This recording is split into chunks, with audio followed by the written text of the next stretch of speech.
কিছুদিন পূর্বে আসামের মাননীয় মুখ্যমন্ত্রী শ্রী হিমন্ত বিশ্ব শর্মা ঘোষণা করেছেন সমগ্র আসামের জন্য ইউনিফর্ম সিভিল কোড চালু করবেন এবং এটা পরবর্তী বিধানসভায় উপস্থাপন করবেন।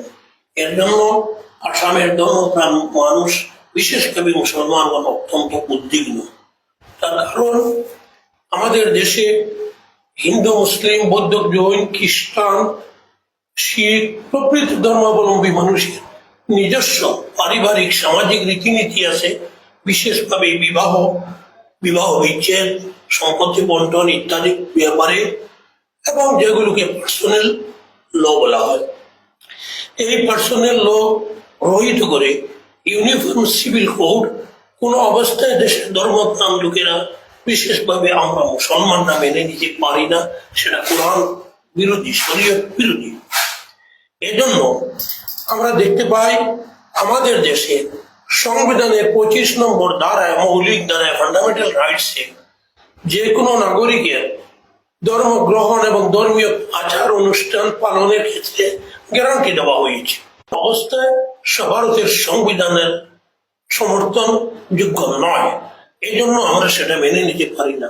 তাছাড়া হিমন্ত বিশ্ব শর্মা মহাশয় যেটা ঘোষণা দিয়েছেন, তিনি দারুণ বৈষম্যমূলক একটা ঘোষণা দিয়েছেন।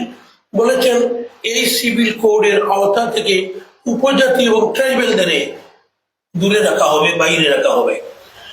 সুতরাং সেটাকে আমরা ইউনিফর্ম সিভিল কোড কোনো মতে বলতে পারি না। এটাকে আমরা ইসলাম বিরোধী এবং মুসলিম বিদ্বেষী সিভিল কোড বলে আখ্যায়িত করি, যেটা কোনো অবস্থায় সংবিধান অনুযায়ী রাজ্যে প্রচলিত হতে পারে না, গ্রহণযোগ্য নয়। অতএব আমরা আবার দেখি ইউনিফর্ম সিভিল কোডের পক্ষে যুক্তি দেখানো হয় মুসলমানদের মধ্যে বহু বিবাহ, তালাক প্রথা, সম্পত্তি বন্টন ব্যাপারে বৈষম্য। এটা তথ্য বিকৃতি, এটা মোটেই ঠিক নয়। হয়তো কোনো ক্ষেত্রে অপব্যবহার হতে পারে, সেটার জন্য আইন দ্বারা এটা গ্রহীত করা যায় না। বহু বিবাহের ব্যাপারে 1961 খ্রিস্টাব্দে ভারতের registrar general of Indian social স্টাডিজে পরিসংখ্যান অনুযায়ী হিন্দু, বৌদ্ধ, জৈন, খ্রিস্টান, শিখ এবং মুসলমানদের মধ্যে বহু বিবাহের যে পরিসংখ্যান প্রকাশিত হয়েছে, সেখানে দেখা গেছে মুসলমানরা সর্বনিম্ন স্তরে আছেন এবং উপজাতিদের সবচেয়ে বেশি বহু বিবাহের লিপ্ত।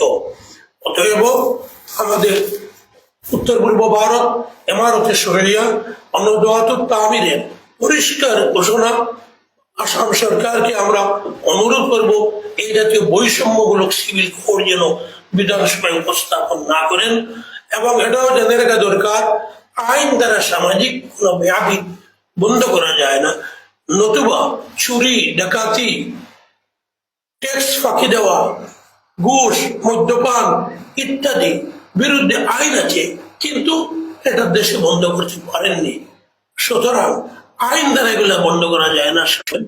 অতএব বিধানসভায় যেন এই বিল উপস্থাপন করা না হয়, এবং এই বিল উপস্থাপন করা হলে আসামের অন্যান্য ধর্মপ্রাণ মানুষের সঙ্গে মুসলমানরা তীব্র প্রতিবাদ জানাবো।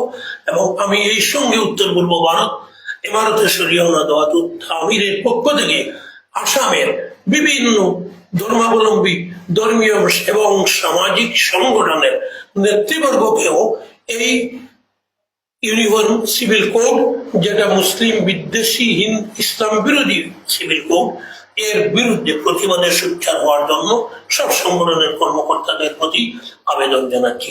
ধন্যবাদ।